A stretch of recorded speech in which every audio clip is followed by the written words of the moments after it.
Good morning, everybody. Welcome to the 47-minute webinar.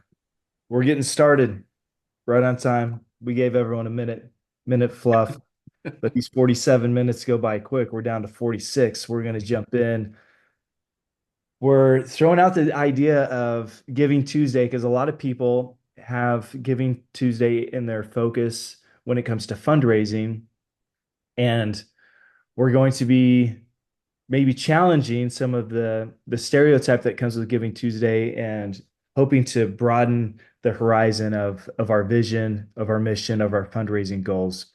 So this will be a fun webinar, and there will be some very practical takeaways that you can implement immediately. There might be some cultural takeaways that need to be implemented over time, but nonetheless, we're going to jump into it. And sometimes the cultural change is the most important change that we can be a part of. So here's a quick overview of where we're going today. We're going to be talking about the old versus new when it comes to Giving Tuesday. Once we throw out some ideas, we are going to have a time of Q&R, question and response. It's not Q&A because we don't always have the answers, but we can always have a response. Sometimes we have the answer. And then we do have a golden nugget hidden in here for you guys. And we also wanted to know what was most useful from the webinar today. So what your top takeaway was, what's most useful. So be thinking of that, and let's jump into it. Kent, you want to talk to us a little bit about Giving Tuesday? Yeah, so I'm just curious as we get started. We're going to do show of hands. So if you're not on don't have your camera on yet, just switch it on for a minute. But just by show of hands, who would say that you have some experience one way or another with Giving Tuesday? You've either been a donor, you've been an asker. Okay, so looks like just about all of us. Real quick, what when you think Giving Tuesday, what connotation, what thoughts or questions immediately come to mind? Just real quick. Oversaturated. Gretchen says oversaturated. You talking about you or somebody else? Maybe both. There you go. Somebody else. Competitive. Say it again, Ray. Competitive. Okay, competitive. Very Yeah. competitive time for nonprofits. Okay. All right. Anybody else have an impression? A lot of work for a little result. Oh my goodness, Pam, is that for real? Can be. A lot of work for a little result. Yeah. Yeah. Limiting. Limiting. Okay, Jan, I got to ask. Unpack that just a bit. Well, it's kind of presumptuous to think that donors are only interested in Giving Tuesday. It's a lot of work for not a lot of return. It seems to be more and more prescriptive of how you ought to do it. And is that really right for your organization? You know, it's just in many ways very limiting. Okay. Well, thank you, Jan. Aaron, I think we're done. I know, I was going to say, if it comes to persuasion, I don't think we need to do any work this morning. Yeah. Well, actually, we had kind of four bullet points to just kind of wrap our conversation around a little bit, to look at some of the pros, look at some of the cons. And, one of the other questions I like to think about is versus what? And then for me, and I have a finance background, so it's easy for me to think about ROI, return on investment. So we'll kind of touch on those real quick. So for a moment, this might be harder for some of us than others, but if you were to give just one word responses to the topic, what are the pros of Giving Tuesday? What's something that comes to mind? Again, if you want to just voice this or chat box either way. Anybody, if you're taking a really positive view, what's so good about Giving Tuesday? My one word would be launch, but that's not a complete thought. So, but I gave you one word. Okay. Good enough. Yeah. Somebody else. Focused. Focus. Okay. Yeah. I say a reminder. Ah, reminder. Yeah. Anybody else have a word? Maybe wide reaching. Okay. I like that. Their brand recognition. Hmm. Brand recognition. Yeah, for sure. Anybody else have Two one? words. Okay, go, Michael. No, that was two words I said. Brand Oh, recognition. Yes, sorry, branding. yeah, but she, There you go. Yeah, There yeah. you I think she hyphenated. Yeah. go. Yeah. So, one of the things that I like about kind of the pro and con, if we look, there's something positive we can find in any circumstance. And if we look, maybe not as hard, you can always find something negative. When I look at the kind of the origin of Giving Tuesday, um, which formally started back in 2012. One of the things that I like about the original thought was, we start if you go back a few days, we've got Thanksgiving, right? Giving thanks. We've got a Thursday set aside to really focus on giving thanks. But we don't want that to be our only day to give thanks, but we do have a focus on it that day. And then what follows that Thursday? There's a Friday. What's big about the Friday after Thanksgiving? Black Friday. Black Friday. Friday. And I mean, I don't know about you, but for me, that kind of started out as a fun idea, and it's turned into another one of those kind of laborious things that I want to run the other direction from. And then let's see, what is it, Cyber Saturday? Hyper Saturday. Yep. Yeah. And then what's Sunday? Is there anything on the following Sunday? Football. Yeah, we got to have some football, right? And then what about Monday? There's something on Monday. You can see what a historian I am, right? I don't know. And then Small business. well, oh yeah, Small Business Monday. Thank you, Jan. And then we've got Giving Tuesday. Well, for me, one of the pros is, and somebody else mentioned this, it brings a focus, it shines a spotlight on generosity rather than just the commercial, competitive. I've got to go out there and buy something. I think I'm getting a really good deal, and so I have some stuff that I'm probably going to give to kids or grandkids who will appreciate it momentarily, and then it gets discarded in the heap of recycling or whatever. I think it was Michael that made the comment, competition or competitive. That's right. And I have to tell you that I have developed over the years a bias that is not in favor of Giving Tuesday. And I don't say that to diminish anybody else's employment. I had a client one time that called me either that day or the day after. They got a $500,000 gift. And that is so rare. And there's always unusual things that happen, but if you hear the story about that, they used Giving Tuesday, the client used Giving Tuesday to really leverage their message, to get the message out, and it went out to a constituent, a longtime giver, who viewed things differently through that message and gave more generously than what they ever had before. And so is it possible for that to happen? Yes. It's also possible for you to win the Powerball lottery. And after something happens, part of the money is going to be left, and then you'll give it to Happy Hands or somebody, or beyond the spectrum. Yeah. So there are possibilities. But for me and Aaron, if you want to just go ahead and bump the other points on the scan, we've got the pros, the cons versus what. One of the questions that I'd like to ask is, are we doing, if the only thing we're going to do to generate attention and dollars is we're either going to do Giving Tuesday or not, then by all means do it. But some of the cons or versus what, if we're going to build our entire funding for next year on what happens in one day in November, it's probably going to be a big disappointment.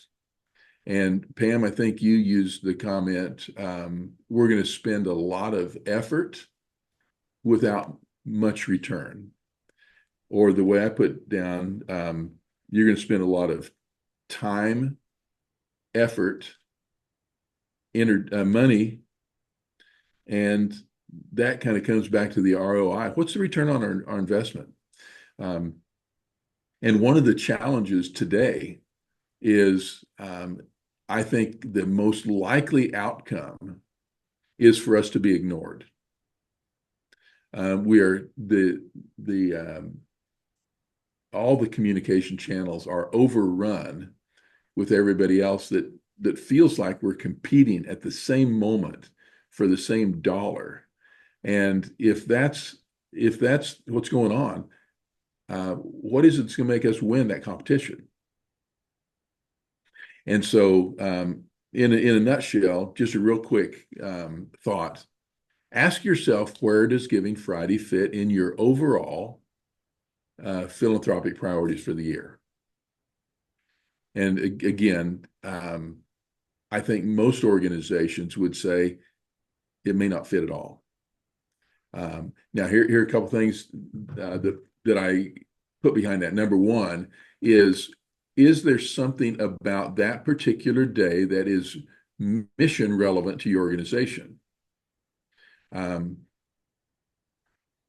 So just for fun, do we have somebody who would be a volunteer?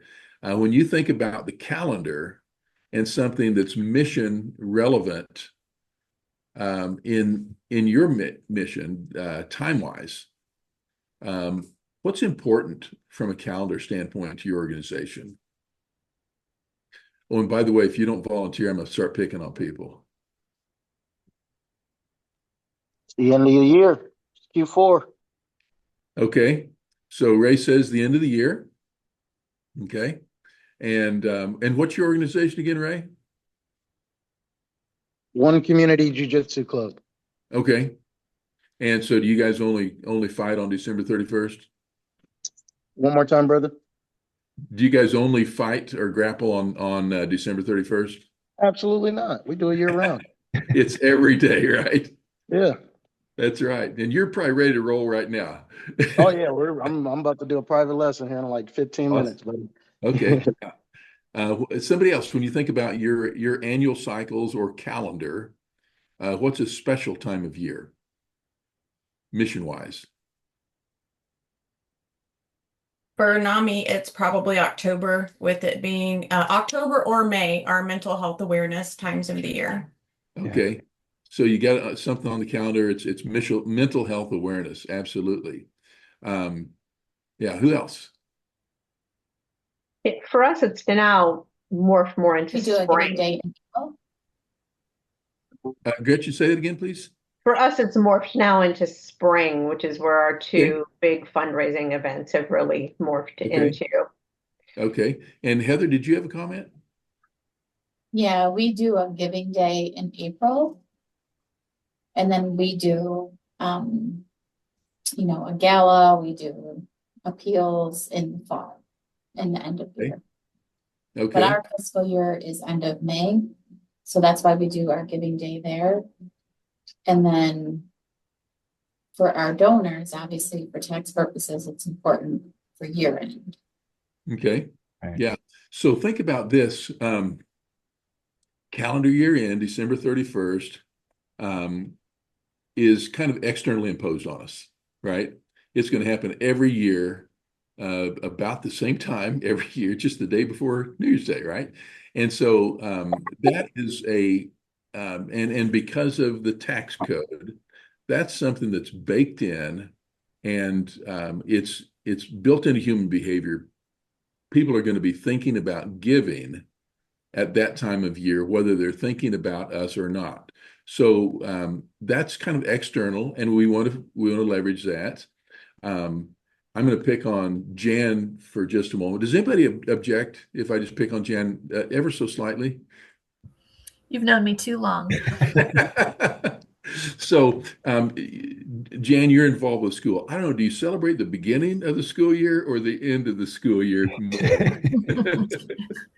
We don't have an end at our Oh, that's school, right. so we're 12 months. So I would say, definitely the beginning of the school year. But there are key points throughout a school year, and that's an advantage that we have. There's a lot of things that we celebrate, from deaf awareness to Right. graduation to, all those Yeah. things. So, Deaf Awareness Day, is that a specific day or week? Where does that fall on the calendar? It's the last week of September. Okay, last week of September. Now, so just for a minute, think about what if we do our big push on something that's relevant from a mission standpoint. We serve children who are deaf or hard of hearing, right? And bring focus to our primary constituents, bring awareness of the needs, and attract dollars at the same time. And we're not having to compete with every other organization practically in the world, right? So to me, there's a way for us to have our own giving emphasis, like Aaron said, whether it's a day, week, month, or 3 years, in a way that's more about us, and it gives us an opportunity to shine a spotlight on the on the donors who are the heroes, and put a real emphasis. Hey, let me jump in and make a clarifying statement and then also ask a clarifying question back to you, Kent. But Giving Tuesday is an actual nonprofit organization that kind of started. So we're not trying to pick on the organization Giving Tuesday. What we're addressing is the idea of an over-focused one day of fundraising or philanthropy or generosity, whatever you call it. So just to clarify, if anyone is familiar with the organization, we think it's great what they're doing. Hopefully their mission is a little more focused on raising awareness of the idea of generosity to potential donors versus educating nonprofit organizations on fundraising. But Ken, let me ask a question for you. I was kind of a fly on the wall in a conversation you had with a nonprofit executive not too long ago who was talking about the goals for quarter end.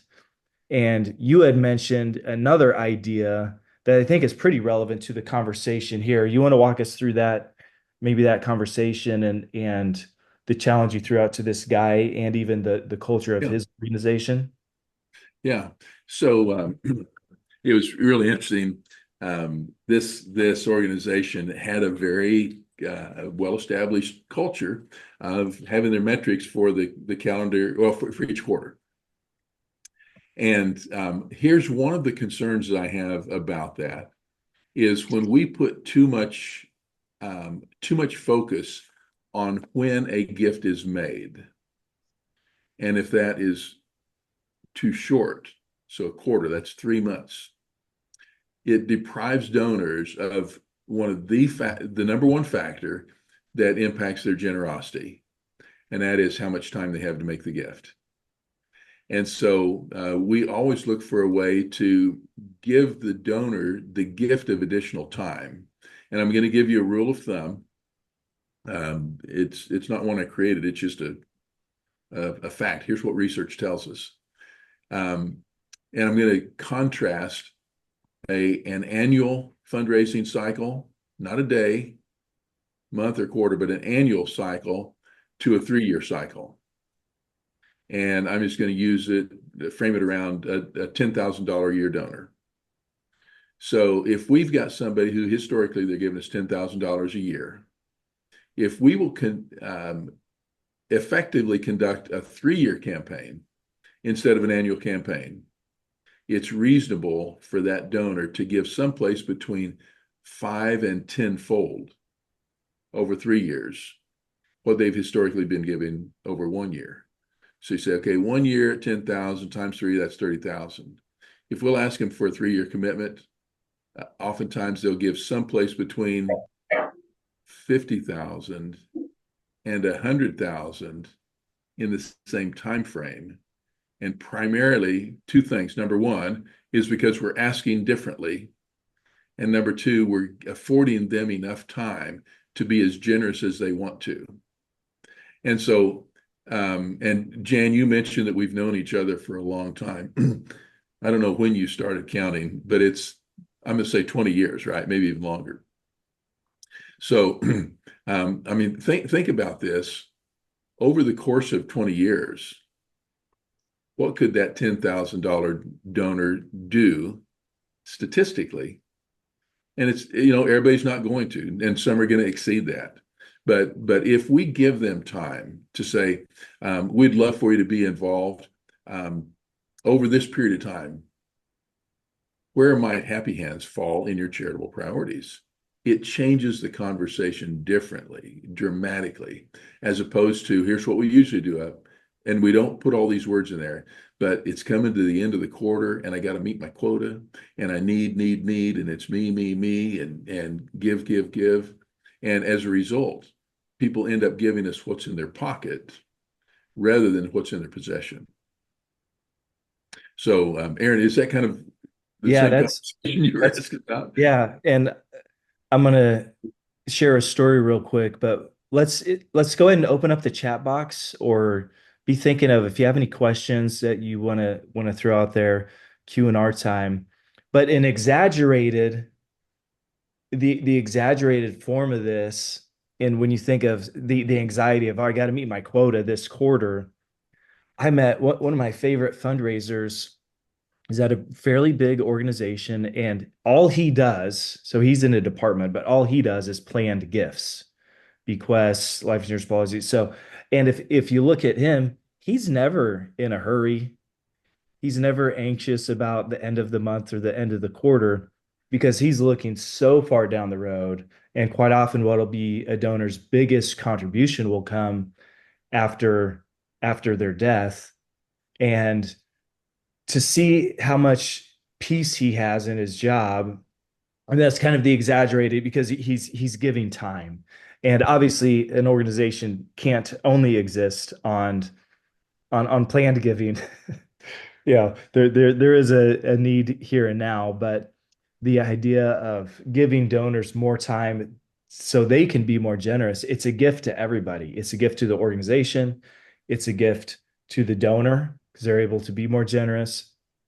And it's even a gift to the individual fundraiser because it lifts some of that pressure. And so often we sacrifice the future for the present when it might be better the other way to give up a little bit of the present for the sake of the future. But with that being said, if anyone has a question, we want to put this in here so we have enough time to address any questions or thoughts, observations. Feel free to drop it in the chat box, or if you want to unmute yourself, if there's any hard questions, we'll let Kent address those. Easy questions, we'll take those as a group. But any thoughts or questions coming up so far amidst the group?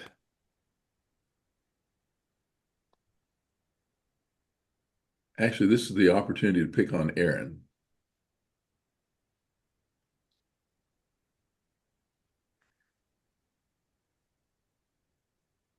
Who has something you're kind of grappling with today?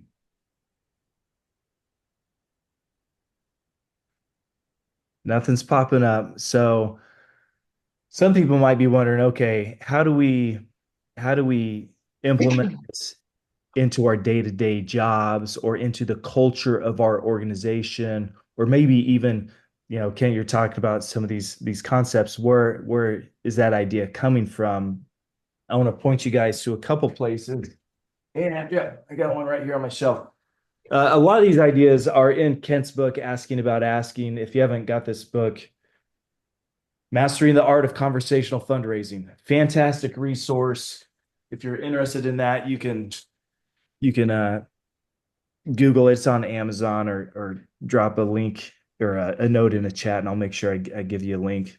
And we didn't plan on that little promo, but there's a lot of ideas coming from Asking About Asking. But Oh, here's our gold nugget today. way to go, Pam. The Asking Academy. When we talk about creating culture change, you might not be able to go back and just say, hey, we're not going to focus on this one day or this one quarter. but we need to expand our vision, over 3 years, 4 years, 5 years. How do you do that? And then how can you let that vision bleed through, not just in your staff, but also to the board, other fundraising volunteers? And the Asking Academy is one of the best ways that we found to do this. Asking Academy is an in-person fundraising experience where we focus on major and mega gifts, and we teach the concepts of conversational fundraising. And the board shows up, the volunteers show up, staff shows up. It's your organization plus a couple other organizations, and just a super rich experience in changing the fundraising culture of an organization. And the results are always incredible. Or the feedback that we get is, I wish I would have done this earlier. So if the concepts that we're throwing out today may feel a little daunting, or you may be wondering, okay, how can I implement this? This one easy way is the Asking Academy. And And yep, um, go back there. I'm looking at the room today, and Pam has personal experience. I think, Pam, if I remember right, the first time we met in person was at the summit. Am I remembering right? I think that was about 2017, somewhere in Probably there. so. Yeah. Yeah. So you signed it. And I don't, from your experience, any comment you would make in terms of the kind of the conversational fundraising and how you've implemented that? I think the best thing about this book is how you pose questions. Hmm. And I think my biggest takeaway was we're always asking, but we're not always asking for funding. And so just before I go into a meeting, I decide what I'm going to ask for, and it may be asking for prayer. Mhm. But I'm always asking, but I'm not always asking for funding. So I'm just looking at one of the, I just dog-eared a page here because I forgot how phenomenal this book is. I'm sorry, did you ask for a commercial or not? I mean, just the perfect question. It says, I served on a board of an organization that is doing a lot of good work in our state. We just did a board workshop at the organization I work with. Said, I'd like to introduce you to our executive director so you can know more about us and see if you might be open. Listen to that. It's to see if you might be open to being involved at an appropriate time. I mean, it just takes the pressure off, right? And it's about this timing of how do we, elongate the ask where we're not pressuring them to give right now. So anyway. Yeah. Well, yeah, thank you for those comments. And what Pam's referring to, we've got the book is built around this framework of a 10-step staircase. And on step number 10, you're asking for a gift. And if we're going to be effective at asking for money, what we have to do is find 9 ways to not ask for a gift, but ways to ask about asking for a gift. And like Aaron said, it's just so much fun to watch people implement, go out and execute the strategies. And we get these calls that I feel so blessed to get the feedback of how people are funding their mission by shifting the conversation, adjusting the mindset out of a day or an event or a letter or a text, and doing what, frankly, Pam is an absolute expert at, which is relationships, caring about people, connecting with people, demonstrating interest in others. So anyhow, if you're more interested in relationships than transactions, then you may want to take another look at the Asking Academy. And you'll see I did throw up just some dates on there. We have our next academy starting in January. It summits early February. Those are the 2 days that are site, location, in person specific.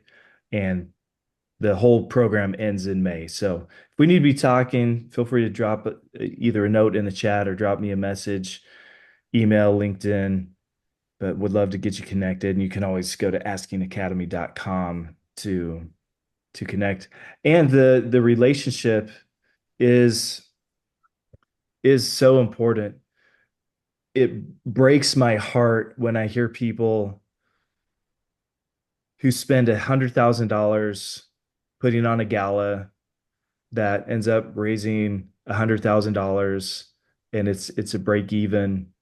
When I think, man, if you would hire someone, you could hire a person to come in to be a fundraiser in the organization for $100,000. And I know, if they focused on relationships, they would raise more than $100,000. And so sometimes the ineffectiveness of a certain day or the transaction piece. Not that galas are bad. I mean, just threw that out there as an example. Hopefully that if you do those, you're not just breaking even, you're making a lot of money. But that, man, we've met people who've lost money on those, and that we don't want that. We don't want that.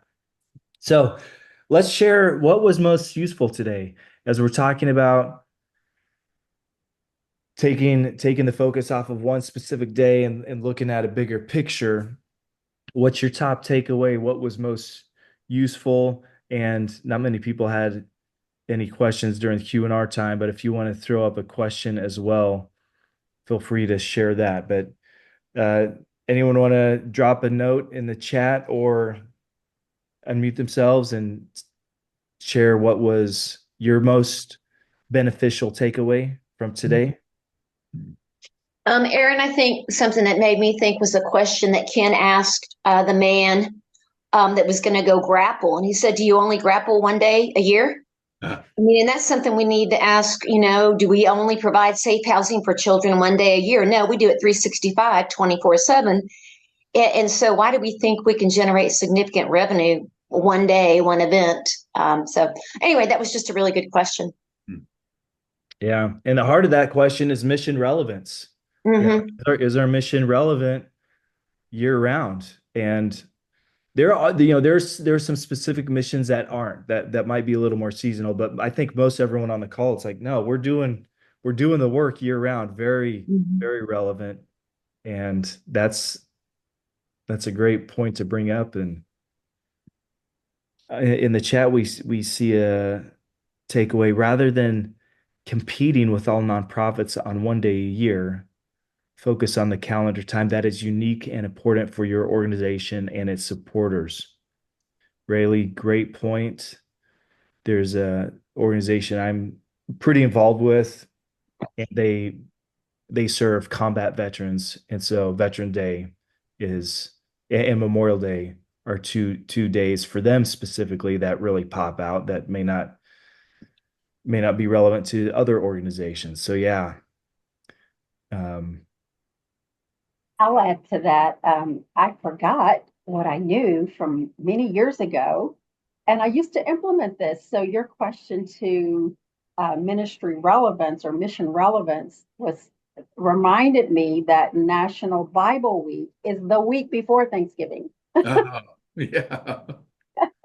So I'm going to do something along those lines. So All right. I'm There you go.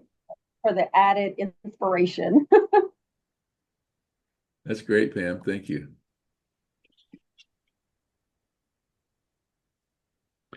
Okay, we got another comment in the chat from Heather. Even though our gala dinner is profitable, I'm sure we could use an additional gift officer that would raise probably 10x that amount. I'm definitely going to use that. Yeah. Yeah, and Heather, not trying to make decisions for other organizations, but man, those relationships, when you get a person sitting down and interacting, building relationships with our donors and prospects, such a high return of investment. And we last month's, and we're believers, last month's webinar was about leading the development office and recruiting the right people, retaining the right people, equipping, training your team. So yeah, I got to tell you, thumbs up. Just a quick point of reference on that, Aaron. I'm reminded it was, I think about 10 months ago, we had a team at the Asking Academy.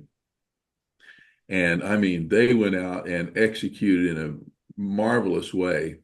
Well, there was somebody who they'd scheduled a meeting with. I think they had the largest gift they'd ever made in a year's time was $19,000. They sat down with them and they were asking about a 3-year period and just exploring their generosity and the way that people want to be engaged in the mission. And you know what they did, what they wanted to do?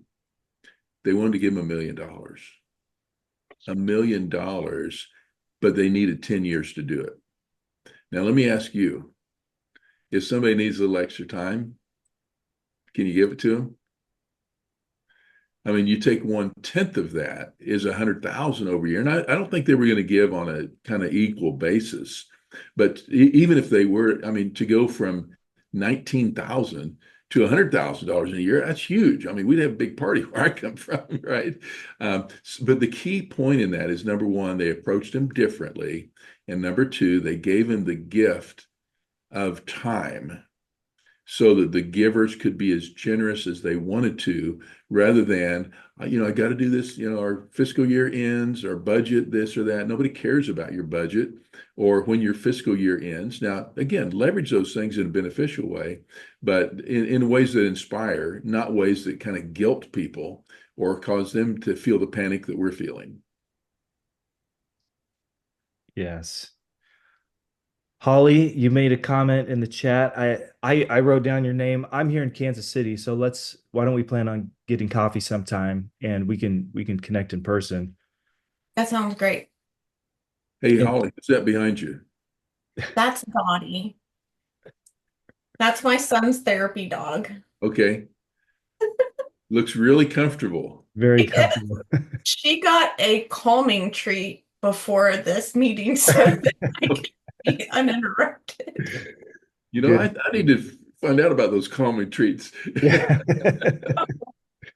It's either that or a Kong full of peanut butter. So which is anything but calming. Yeah. And Rayleigh, am I saying that name correct?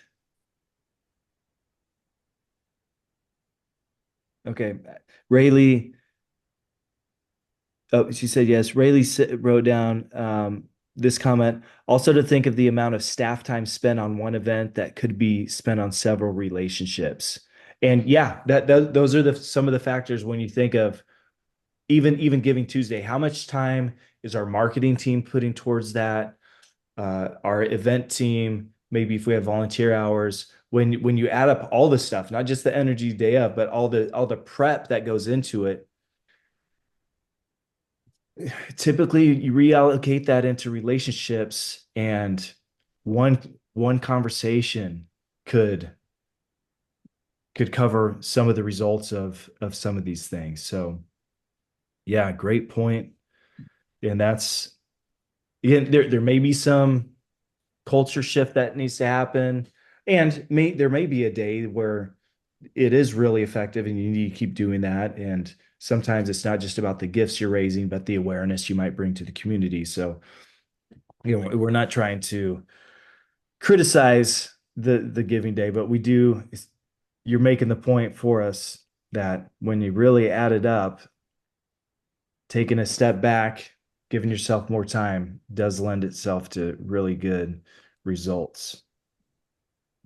Well, Aaron, you asked about a takeaway, and actually, I'm taking something away from this conversation that I wasn't thinking about coming into it, and I'm going to distill it down into 2 words, and that's think bigger. Think bigger than a day. Think bigger than whatever the number is. The context of, what are we asking for? In fact, somebody challenged me one time with this question: if we receive what we request, what will we get? And a lot of times we artificially suppress generosity because we're just thinking too small. So think bigger from a price tag. Think bigger from a generosity standpoint. Think bigger. Somebody was talking about staffing.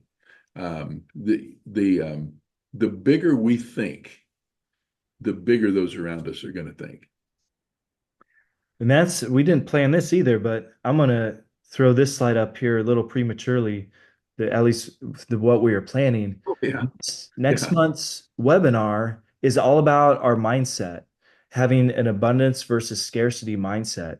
And man, the going back to the most effective work that Kent and I do in the consulting world, we see huge changes, not because we get new people on the team or implement a new piece of software that we've never had before, but just when we think differently, we can get dramatically different results.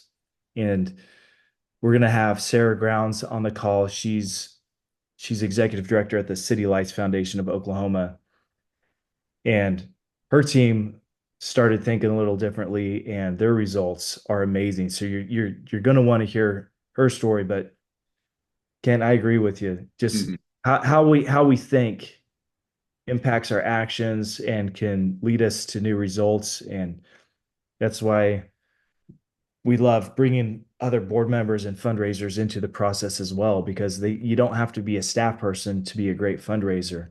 Sometimes our best fundraisers have that non-obligatory voice that can only come from being a volunteer.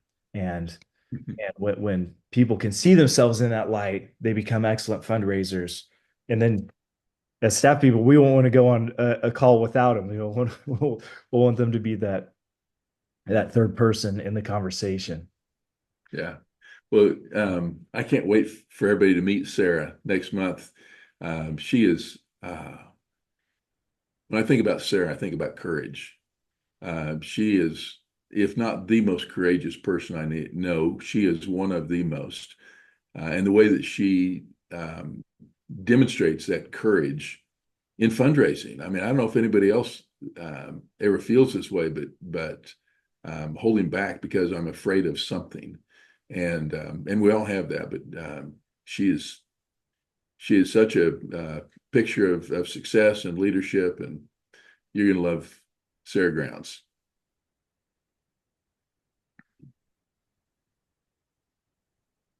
You know, Kent and I, we meet a few minutes before we jump on these calls and just literally get on the same page, look at the page, make sure we're on it. We know who's doing what. But I want to speak for him real quick. Man, he really cares about you, puts a lot of consideration into investing in you. So uh, if you're ever needing some encouragement or just wondering or feeling like you're alone and wonder if anyone's on your side, Kent's always available. We're glad and honored to do this work to serve so many people at different organizations that have incredible missions. So just want to pause and say a quick thank you. Kent, do you have any final words or encouragement before we wrap this up today?